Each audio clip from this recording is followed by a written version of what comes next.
عاجز کئی بار اس بات کا اظہار کر چکا ہے، کچھ لوگ ناامید ہو جاتے ہیں مسلمانوں کا حال دیکھ کر، کمزوریاں دیکھ کر، یہ تباہیاں بربادیاں دیکھ کر۔ ناامیدی کفر ہے، ناامید نہ ہوں۔ ایک وہ بھی وقت تھا مدارس کے اندر صرف وہ داخلہ لیتا تھا جو کانا ہوتا تھا، اندھا ہوتا تھا یا لنگڑا ہوتا تھا۔ والدین کہتے تھے اب یہ اسکول میں تو پڑھ نہیں سکتا، مدرسے میں داخل کرا دو۔ اور آج الحمدللہ انقلاب آ چکا ہے، انقلاب کی تکمیل صرف دیر ہے، انقلاب آ چکا۔ جو لوگ اس اللہ کے دین کے انقلاب کو پسند نہیں کرتے وہ ہیں بڑے بے چین، بڑے بے قرار۔ لیکن یہ سن لیں، پروگرام تو میرے رب کا چلے گا، تمہارا پروگرام نہیں چلے گا۔ یہاں فواد بیٹے موجود ہیں۔ میں نے عرض کی تھی بیٹے سب سے پہلا کام یہ ہونا ہے، امریکہ یہاں سے جائے گا اور انڈیا کو ہینڈ اوور کرے گا۔ کوئی کمال کی بات نہیں کر رہا ہوں کہ بڑا کوئی کمال کی بات کر رہا ہوں۔ میرے اللہ نے ایک پروگرام بنایا ہوا، پروگرام چل رہا ہے اور بڑا بہترین صورت سے چل رہا ہے۔ کل یا پرسوں ایگریمنٹ ہو گیا انڈیا کا افغانستان کے ساتھ۔ روئے زمین پر جو اصل مشرک ہیں، جو میرے نبی پاک کے زمانے میں تھے، بتوں کی پوجا کرتے تھے، اب وہ صرف ہندوستان میں رہ گیا ہے۔ اصل کفر یہ ہے، اور میرے محبوب پاک کی حدیث پاک ہے، اس جنگ میں جو شریک ہوگا، میرے آقا فرماتے میں محمد اس کو جنت کی بشارت دیتا ہوں۔ اب یہ کوہسار کے جوان، یہ پہاڑی مجاہد، اب ان کا رخ امریکہ تو بھاگ جائے گا، چلا جائے گا، اب رہ جائے گا بنیا۔ اس بنیے کی دھوتی پھاڑنے کا وقت آ گیا ہے انشاءاللہ۔ لیکن اس میں جو رکاوٹ کے انداز ہیں بڑے مختلف ہیں۔ فوج کے خلاف اکسائیں گے، دین کے خلاف اکسائیں گے، یہ جو انتہا پسند ان کی مثال دے کے اسلام کے خلاف اکسائیں گے۔ یہ میں آپ کو بتا دوں، یہ میرے رب کا فضل ہے، جس کو چاہتا عطا کرتا ہے۔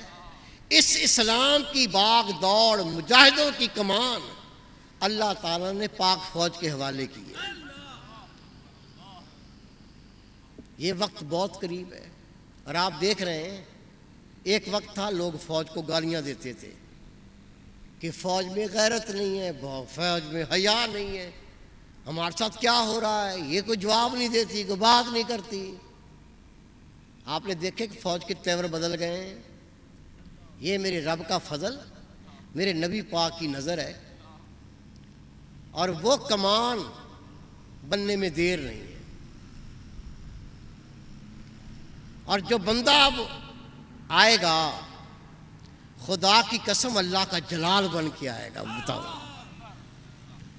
مسرتیں، مفاہمت، یہ چیز ختم ہو جائے گی۔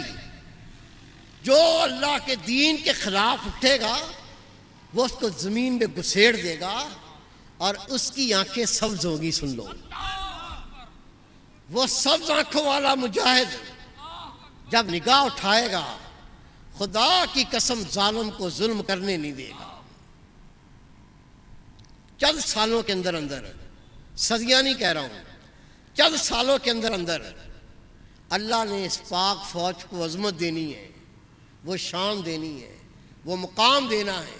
یہ کوہسار کے لوگ، یہ جو ایجنسیاں ہیں، پہاڑی لوگ ہیں، یہ ان کے دائیں بائیں ہوں گے، یہ اللہ کے مجاہد بندے کھڑے ہوں گے۔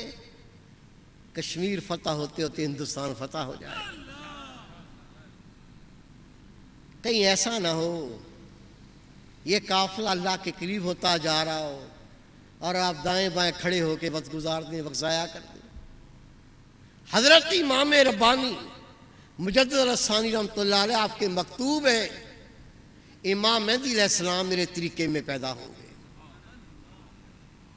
اور ان کا دور میرے محبوب نے فرما دیا یہ میرا بیٹا ہوگا، وہ دنیا میں عدل قائم کرے گا، زمین خزانے اگل دے گی، پوری دنیا میں کوئی زکوٰۃ لینے والا نہ ہوگا، یہ میرا بیٹا ایسا عدل پیدا کرے گا۔ لوگ اللہ کے ولیوں کا مذاق اڑا رہے ہیں، اللہ کے ولی، اللہ کے ولی۔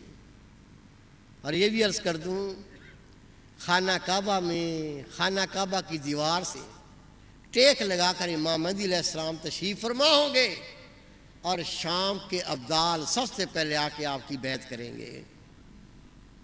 یہ خوشخبریاں ہیں ساری، لیکن اگر ہم بے عمل ہوں گے نا، شروع میں عرض کر دی صرف کلمہ شریف پڑھ کے نجات نہیں ہوتی، ہمیں عمل کر کے دکھانا ہے۔